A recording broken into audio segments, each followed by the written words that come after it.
These are my Florida whites. Rabbits are kept in individual cages, one rabbit per cage. These cages are cages that I built myself according to the instructions in Story's Guide to Raising Rabbits by Bob Bennett. These cages are 3 feet by 2 feet by 2 feet, which is the dimensions recommended for Florida whites. I use Florida whites because they are a smaller rabbit, yet they pack a lot of good meat. And with Florida whites, you can use slightly smaller cages.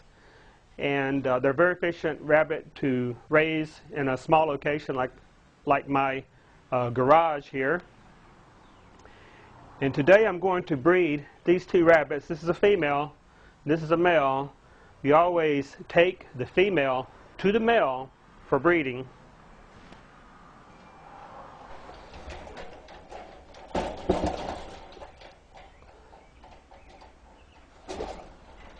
You pick up rabbits by the nape of the neck, never by the ears.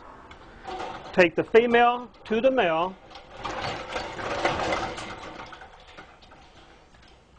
And it only takes a minute.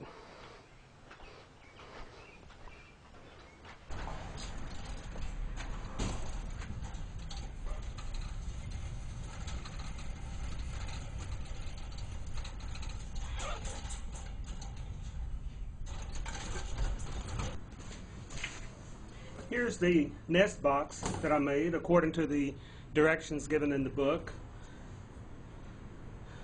I used the baby wire, the baby saver wire, the finer hardware cloth to make these. Again, these are smaller because we're breeding Florida whites. Now in the wintertime, you have to keep the bunnies cold because they're born without, you have to keep them warm because they're born without fur. So in the wintertime, I'll line this completely with cardboard. In the summertime,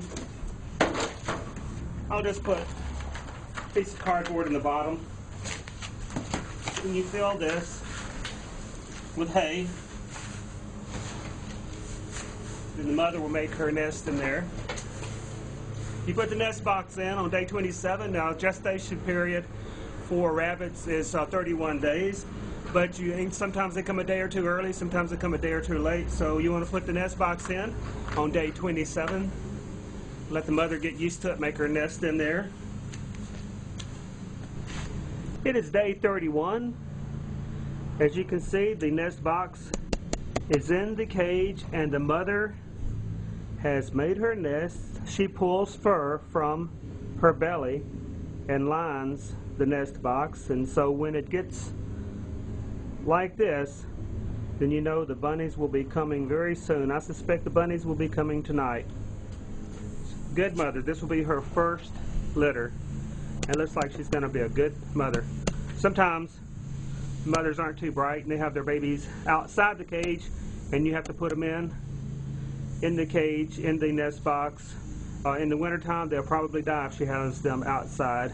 But that's why we have the baby wire, to keep them from falling through in case she has the babies, because the babies will come in the middle of the night. And it looks like we have a good mother here. Looks like she will have her babies in the nest box because she's getting it all ready.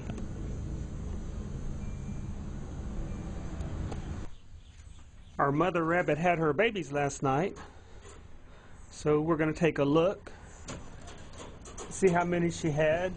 First, I'm going to give mother something to eat here. Occupy her a little bit while I take a look.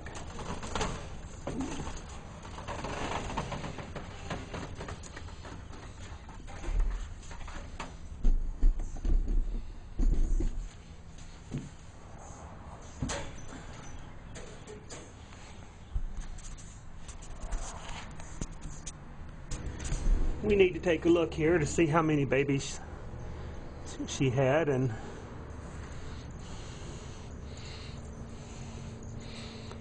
remove any dead ones.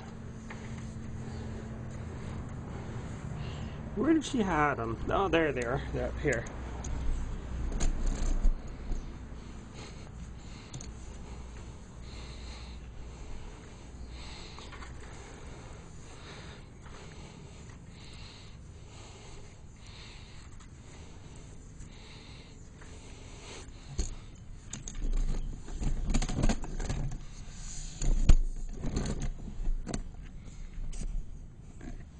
Now usually they have 8.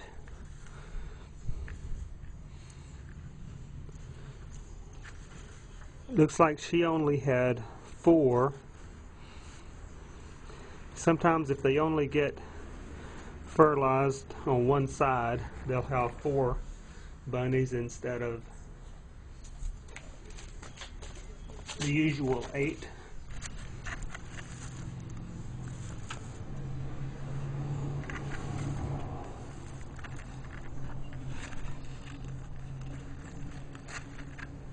They're born without hair, and so they're very vulnerable to the cold when they're first born.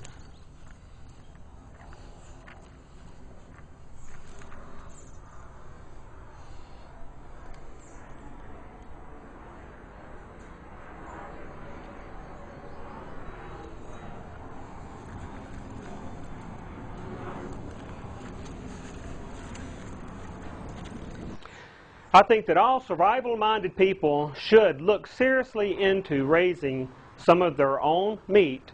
It is not only important to have your own garden and grow your own produce, but it is also important to have a good source of protein.